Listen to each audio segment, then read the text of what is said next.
Hey, what's going on, guys? Welcome back to Wide Gaming. How are you all doing? We are back again today with some more Grounded, and today is a very special video. It is all about the August update. So, before we get into it, make sure you subscribe for more Grounded and all things survival games. That is what we're all about here at Wide Gaming, and there's plenty of stuff going on the channel at the moment.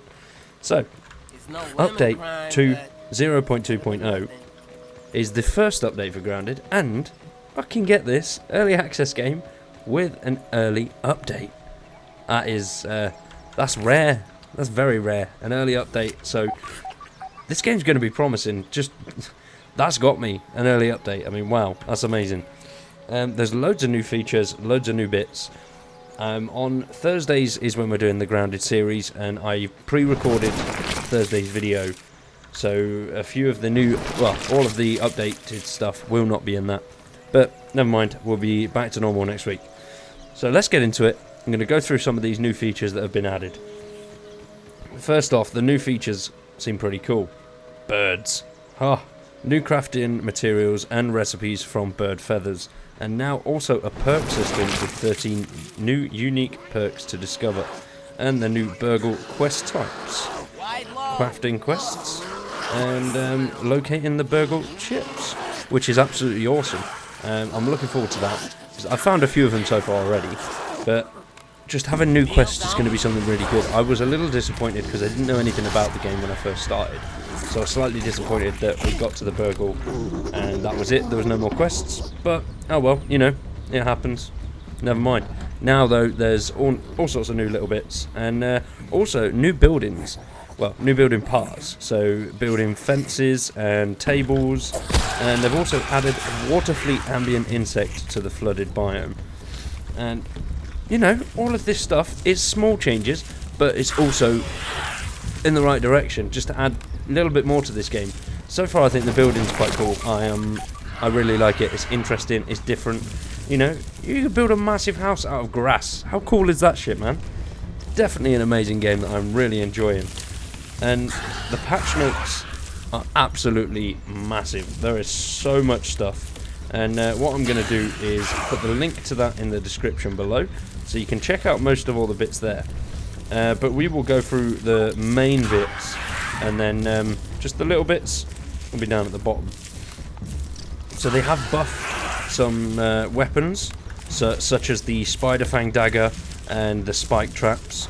And also spiders now have a new set of attacks, which I have yet to see, and I don't want to see. Those things freak me out, man. When they come running at you, it is definitely freaky. Also added a brief force delay between block start events, preventing player from perfect blocking by mashing the block button. Damn, you bastards. Mashing is the go-to tactic for me. I'm not the greatest at timings, so just mash the shit out of the buttons and it normally works. But oh well, you know. They've also reduced bonus damage from given by the eye patch. They've adjusted the lava blade poison proxy so it's consistent, and reduced stun ratings of two-handed weapons. Slightly reducing the amount of damage the mint mallet deals, so in line with tier progression. And tier 2 insects now have cooldown after being stunned before they can be stunned again. Perfect blocking no longer reduces armor durability. That's quite good, like that. Very nice. And so for the interface, there's been quite a big load of changes there, which you'll probably notice as soon as you start playing the game, really. So, updated raw science UI icons to be more consistent across the game. Added shortcut for dropping items in the inventory screen. Drop stack is in the context menu. Adding deposit receive stat button on storage UIs. Shift plus clicking items stacks in the storage UIs will transfer the full stack clicked. Dragging an item stack onto the paper doll in the inventory screen will drop the item stack into the world. See, it just makes things, all these little changes, they are small, but they improve the playability so much. Just removing little items is now so much easier, and taking things out of containers, putting things in containers. It's just so much more fluid now, which I think is amazing, and they've obviously listened to a lot of players' feedback, which is also another great thing from a dev team, when they actually listen to feedback and implement on that, which I think Grounded is going to be a really special game for things like that, where they do listen, they do take it on board, and all the changes happen quite quick. I mean, once again, I'm saying it again, early update, man. Wow, that doesn't happen very often. So, hats off. And, you know, can't fault them. The game's absolutely amazing so far. Really good. I am looking forward to getting stuck into more stuff. But, anyway, we will carry on. Sorry, I'm getting dragged away there. Storage and flag marker icons have been revised, regrouped, and their colours have been shifted. Requires a one-time tour of the yard to set everything back. New trail markers will be blank by default. Slight revisions to a few scab flavour schemes. Canteen slurps available are displayed in the equipped HUD element. Additional icon art and added a highlight effect that appears on interactable objects when the player looks at them. So we're going to go over world, buildings and performance, and then other and bug fixes I will leave to you guys to check out. So we have got world. Revised the Clover Cave layout, lighting, and moved the entrance slightly. Revised flooded area layout in the southeast corner of the yard. An updated house electrical socket with final non-blackout art. Items left in the world not in a container for 48 to 72 hours. In-game hours will eventually despawn once out of range of players. And items loaded from a save game from version 0.1 will have all item timers start as 0 to give the players a chance to react to this change. Players and critters now create ripples in water whilst moving. Kids are starting to throw archer cookies over the fence, along with their billy hogs and apples, and added a few footprints throughout the yard. I really want to find a footprint. It's something I haven't actually found yet, but I want to find one of them because I just think it's going to be really cool. And just remind me of that scene in, if you've seen the original Godzilla, when he's standing in the footprint.